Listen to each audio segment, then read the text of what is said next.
கத்தரிக்காய் வறுவல் பண்ண போகிறோம். அதுக்கு 1/4 கிலோ கத்தரிக்காய், 1/2 ஸ்பூன் மிளகாத்தூள், கொஞ்சம் மஞ்சத்தூள், ஒரு பெரிய வெங்காயம், கொஞ்சம் கருவேப்பிலை, இது மட்டும்தான் தேவை. இப்போ நம்ம வறுவல் எப்படி பண்ணலாம் அப்படின்றத பார்க்கலாம். கத்தரிக்காய் வறுவலுக்கு எண்ணெய் ஊற்றியாச்சு. இப்போ நம்ம சேனலை சப்ஸ்கிரைப் பண்ணாதவங்க சப்ஸ்கிரைப் பண்ணிவிட்டு மறக்காமல் பக்கத்தில் இருக்க பெல் பட்டனை ப்ரெஸ் பண்ணுங்கள். அப்போ தான் நான் போடுற வீடியோ உடனே உங்களுக்கு தெரிய வரும். இதில் கடுகு எதுவுமே சேர்க்க தேவையில்லை. நம்ம வெங்காயத்தை சேர்த்துக்கலாம். அடுத்து கருவேப்பிலையும் அது கூடவே சேர்த்தேன். வெங்காயம் வதங்கிடுச்சு. அடுத்து கத்தரிக்காய் சேர்த்துக்கலாம். குட்டி குட்டியாக போட்டால் கத்தரிக்காய் குழஞ்சி போயிடும். அதனால இது போல் நீல வாக்கில் போடுங்க. வறுவல் பார்க்குறதுக்கும் நல்லாயிருக்கும், குழையாமலும் இருக்கும். கத்தரிக்காய் கட் பண்ணி போட்டாச்சு.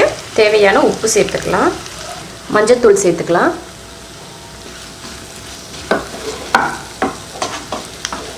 உப்பு மஞ்சத்தூள் போட்டு கலந்து விட்டாச்சு. இப்போ அடுப்பை சிம்மில் வச்சுக்கலாம். நான் இப்போ தண்ணியெல்லாம் இதில் ஊற்ற போகிறது இல்லை.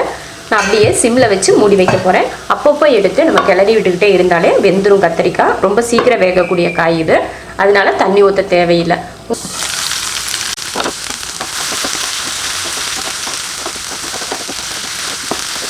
கத்தரிக்காய் நல்லா வெந்துருச்சு. தண்ணியே ஊற்றலை, சிம்மில் வச்சே வேக வச்சேன். நல்லா வெந்திருக்கு கத்தரிக்காய். அடுத்து மிளகாத்தூள் சேர்த்துடலாம்.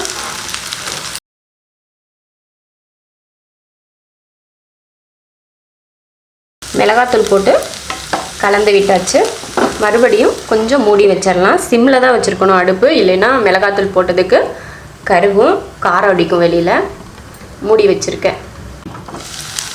நம்ம போட்ட மிளகாத்தூளோட பச்சை வாடை போகிறதுக்காக தான் கொஞ்சம் நேரம் மூடி வச்சு வேக வச்சோம். இப்போ அதோட மிளகாத்தூளோட பச்சை வாசம் போயிடுச்சு. இப்போ அடுப்பை அதிகமாக வச்சுக்கலாம்.